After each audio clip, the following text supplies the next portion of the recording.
Olá, eu sou Pedro Meberstê de Pereira e eu convido você a continuar com o nosso passeio nas fortalezas catarinenses, as fortalezas da UFSC.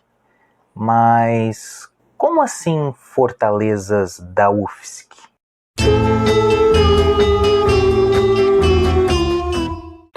Hoje, o setor da universidade responsável pelo gerenciamento, guarda, manutenção e conservação das fortalezas é a Coordenadoria das Fortalezas da Ilha de Santa Catarina, anteriormente denominado Projeto Fortalezas da Ilha de Santa Catarina.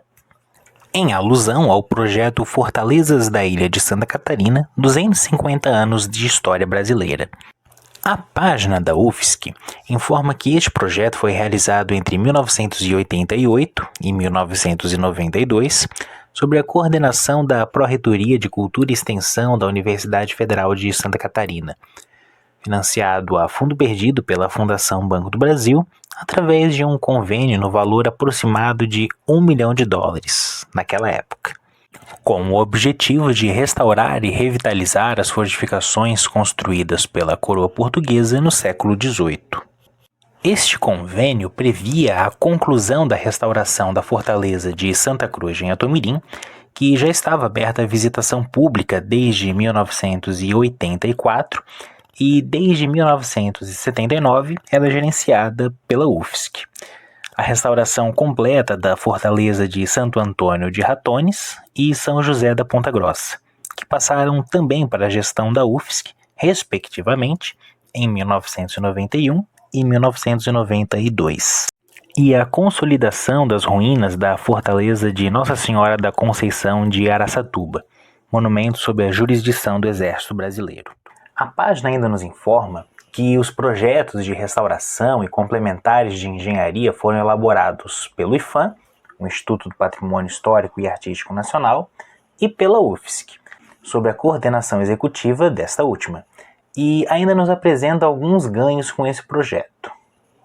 Além das obras, iniciadas em 1989, o projeto Fortalezas produziu vídeos, folders, álbuns fotográficos, maquetes, exposições diversas e publicação de vários livros com o intuito de divulgar esse patrimônio histórico agora restaurado e atrair visitantes da localidade e turistas. O projeto permitiu a criação de um excelente aparato turístico para a Grande Florianópolis. Hoje, há várias escunas operando no transporte marítimo de milhares de turistas até as fortificações, gerando emprego e renda também à comunidade litorânea da ilha de Santa Catarina. O projeto Fortalezas da Ilha de Santa Catarina, 250 anos na história brasileira, dá continuidade ao processo iniciado no início da década de 70, quando a UFSC faz parte desse processo, quando assumiu a tutela da fortaleza de Anhatomirim, tomando parte então na recuperação deste bem cultural. E aqui é importante nós voltarmos para aquela lista de pessoas e instituições homenageadas nos 40 anos das fortalezas da UFSC. E quando nós falamos em UFSC, quer dizer pessoas vinculadas a essa universidade em parceria com pessoas vinculadas a outras instituições que fizeram essa história acontecer. Mas desde já é preciso deixar bem claro que também tivemos a colaboração de pessoas que não estão nessas homenagens. Pessoas que não têm as suas memórias preservadas da mesma forma que as pessoas dessa lista. Mas por enquanto vamos focar nessa lista. Algumas dessas pessoas têm o seu depoimento disponível no CD-ROM Fortalezas Multimídia, uma iniciativa do projeto Fortalezas Multimídia lançado em 2001. Os reitores da UFSC, Caspar Erich Stemmer, Hernani Bayer, Rodolfo Joaquim Pinto da Luz, Bruno Rodolfo Schlemper Jr. e Antônio Diomário de Queiroz. Os arquitetos Círio Correia de Oliveira Lira e Dalmo Vieira Filho, a professora Tereza Fossari, a pró-reitora de Cultura e Extensão Maria de Lourdes de Souza e o arquiteto e técnico da UFSC, Roberto Tonera, e Armando Luiz Gonzaga. Esses depoimentos são fundamentais para a minha pesquisa, não apenas pelas informações contidas ali, mas pelas próprias narrativas em si. Foi assim que eu pude identificar uma série de disputas de narrativas, de memórias em disputas sobre o processo de patrimonialização das fortalezas catarinenses. Mas isso a gente conversa um outro dia.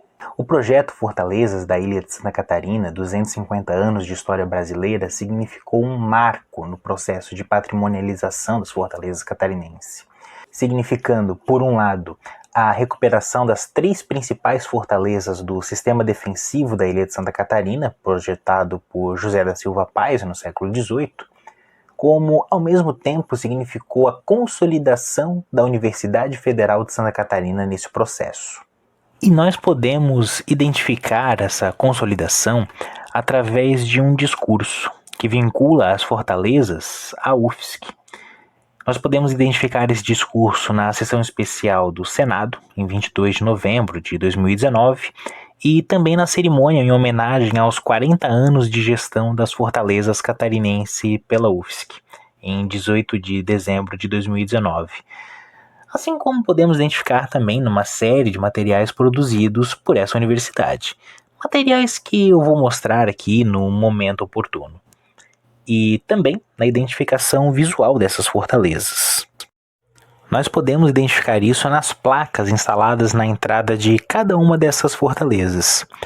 Essas placas, além do objetivo explícito de informar, isto é, de cumprirem um papel indicativo, apresentam também um outro objetivo.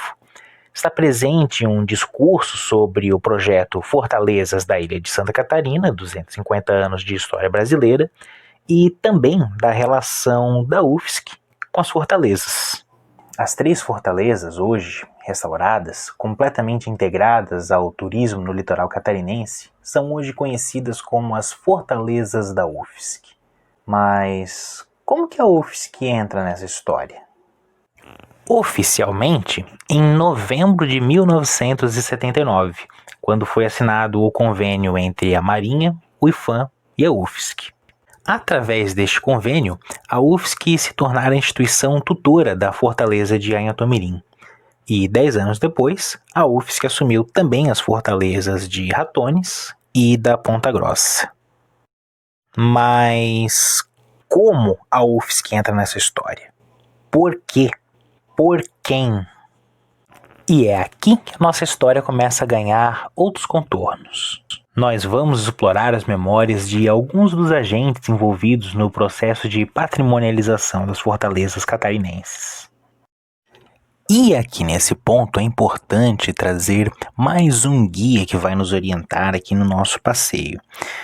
Na verdade, eu quero apresentar um pouco do referencial teórico que eu adoto na minha pesquisa. E esse guia que eu estou chamando é Walter Benjamin, filósofo berlinense que viveu no início do século XX, basicamente, e cujas teorias, especialmente com relação ao conceito de história, mas também ao seu conceito de memória e de experiência, são fundamentais na minha pesquisa também. Então, quando eu estou falando de memória, eu falo a partir da perspectiva do Walter Benjamin. E é com esse referencial que eu analiso, que eu trabalho com essas narrativas que nós temos aqui no CD-ROM Fortalezas Multimídia. Embora o próprio CD-ROM traga as memórias dos arquitetos, reitores, enfim, diferentes personagens que fazem parte dessa história, eu não estou trabalhando com a perspectiva de depoimentos. Quer dizer, como se essas pessoas estivessem indo lá depor a respeito da sua versão com os fatos. Quer dizer, há um discurso de verdade por detrás dessa ideia.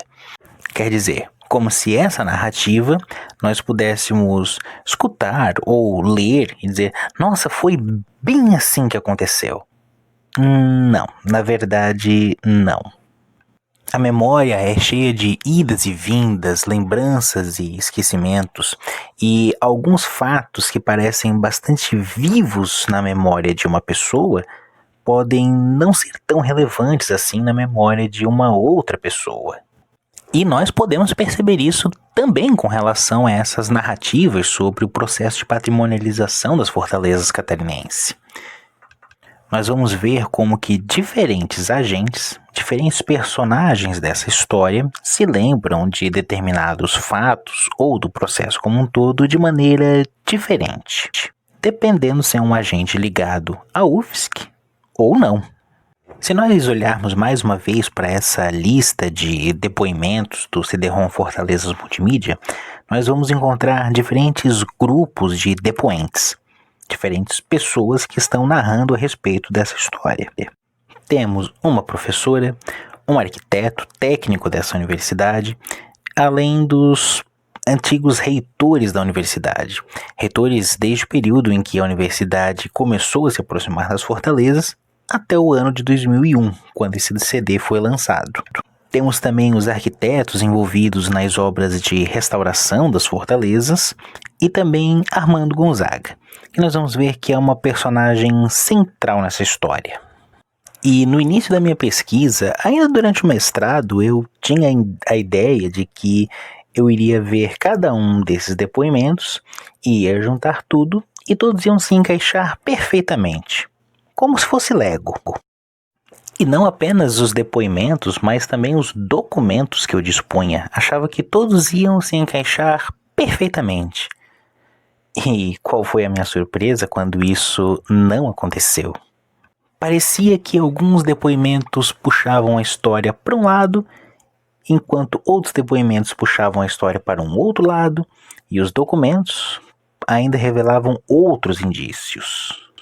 E aí entra mais uma vez a importância do referencial teórico que ajuda a dar forma para essa história.